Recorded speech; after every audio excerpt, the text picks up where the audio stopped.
कुमार निहायत धूर्त आदमी है जो पूरे बिहार के 13 करोड़ जनता को धूर्तता से मूर्ख बनाकर उसको ठग रहा है। ये नीतीश कुमार इतना धूर्त है, जब महागठबंधन भागे तो कहा कि प्रशांत किशोर भाजपा के एजेंट हैं। नीतीश कुमार ऐसा चालू आदमी है कि कमंडल और मंडल दोनों की राजनीति करना चाहते हैं। अभी लिख लीजिए, अब चाहे जिसी गठबंधन में लड़े, भाजपा के साथ भी लड़े, नीतीश कुमार को 20 से कम विधायक अगली बार जदयू को आएगा।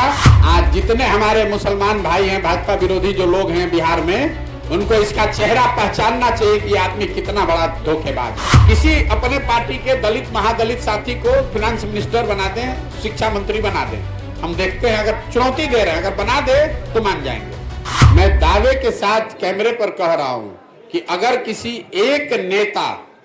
एक नेता के खिलाफ सबसे ज्यादा गुस्सा बिहार में है तो वो है नीतीश कुमार।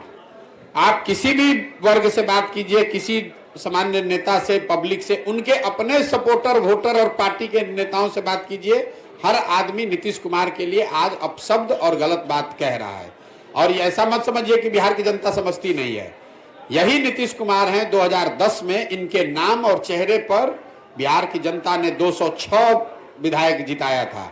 आज यही नीतीश कुमार हैं जिनकी दशा यह है कि 40-42 को विधायक जीता हुआ है, और एमपी के चुनाव में हारने के डर से ये आदमी फिर भागकर भाजपा के शरण में गया है कि अगर मोदी जी भाजपा का सहारा नहीं रहा तो खाता नहीं खुलेगा। और लिख लीजिए, अभी पीछे बार घोषणा किए थे कि अगर महागठबंधन में लड़ेंगे तो 5 एमपी नहीं जीतेंगे। अभी लिख लीजिए, अब चाहे जिसी गठबंधन में लड़े, भाजपा के साथ भी लड़े, नीतीश कुमार को 20 से कम विधायक अगली बार जदयू को आएगा। अगर नहीं आया तो मैं राजनीति से संन्यास ले लूंगा। इस आदमी को, जदयू को 20 विधायक नहीं आएगा, चाहे वो भाजपा के साथ लड़े, महागठबंधन के साथ लड़े कि किसी के साथ लड़े। बिहार की जनता इतनी बेवकूफ नहीं है, जनता इतनी व्याकुल है आज कि वोट किसी को दिया। ये आदमी पलट पलट के, आप समझिए जनता आज कितना असहाय फील कर रही है, वोट किसी के नाम पर लिया। ये आदमी अपने आप को इतना चतुर समझता है। ये चतुर नहीं है, धूर्त है। नीतीश कुमार निहायत धूर्त आदमी है जो पूरे बिहार के 13 करोड़ जनता को धूर्तता से मूर्ख बनाकर उसको ठग रहा है। और इसका पूरा सूद समेत हिसाब जनता अगले चुनाव में करेगी। लोकसभा और खाली छोड़ दीजिए, सरकार गिराने में हम बोले थे कि जाके उधर पलट जाओ। ये नीतीश कुमार इतना धूर्त है, जब महागठबंधन भागे तो कहा कि प्रशांत किशोर भाजपा के एजेंट हैं। आज जितने हमारे मुसलमान भाई हैं, भाजपा विरोधी जो लोग हैं बिहार में, उनको इसका चेहरा पहचानना चाहिए कि आदमी कितना बड़ा धोखेबाज है।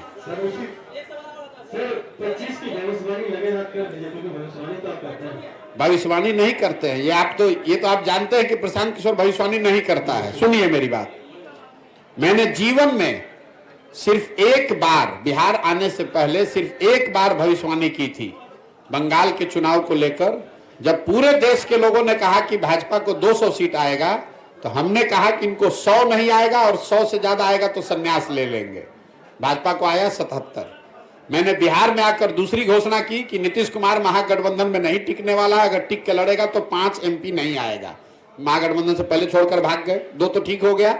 अब तीसरी घोषणा अभी कर देते हैं। जिस फॉर्मेशन में भी नीतीश कुमार लड़े, अगले विधानसभा चुनाव में नीतीश कुमार की दल जदयू को, चाहे भाजपा के साथ लड़े, महागठबंधन में लड़े, अकेले लड़ जाए, 20 सीट नहीं आएगा। अगर आएगा तो ये आप लोग सब रिकॉर्ड कर रहे हैं, नोट करके रखिए, मैं जीवन में अपने काम से संन्यास ले लूंगा। बिहार की जनता के विद्वता पर मुझे इतना यकीन है।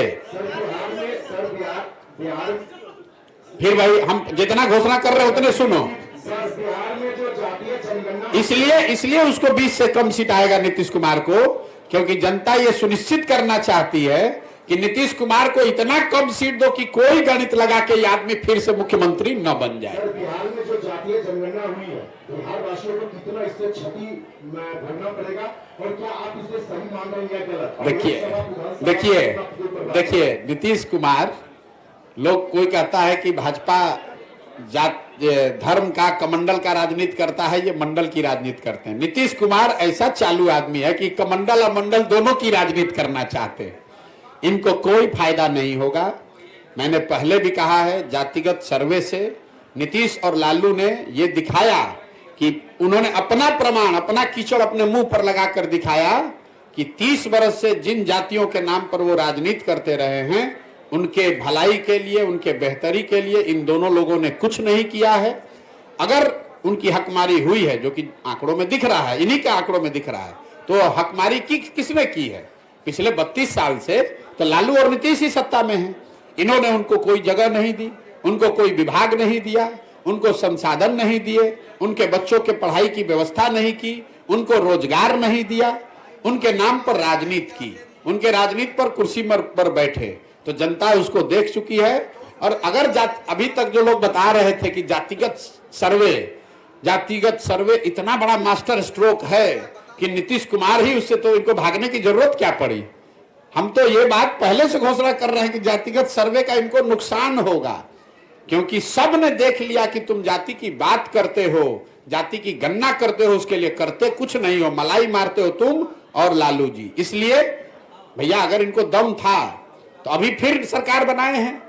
किसी मुसलमान को बना दे होम मिनिस्टर, किसी अति पिछड़े को बना दे होम मिनिस्टर। अरे फालतू का बकवास कर रहे हो यार। मैं ये कह रहा हूं कि अभी सरकार भाजपा, अभी तो लालू जी के साथ बनाए तो उसमें तो हक नहीं दिया। अब अगर भाजपा के साथ बनाए हैं तो अति पिछड़ों को, दलितों को नीतीश कुमार अपने पार्टी के किसी अति पिछड़ा को होम मिनिस्टर बना दें। मैं चुनौती दे रहा हूं, किसी अपने पार्टी के दलित महादलित साथी को फिनांस मिनिस्टर बना दें, शिक्षा मंत्री बना दें। हम देखते हैं, अगर चुनौती दे रहे हैं, अगर बना दे तो मान जाएंगे।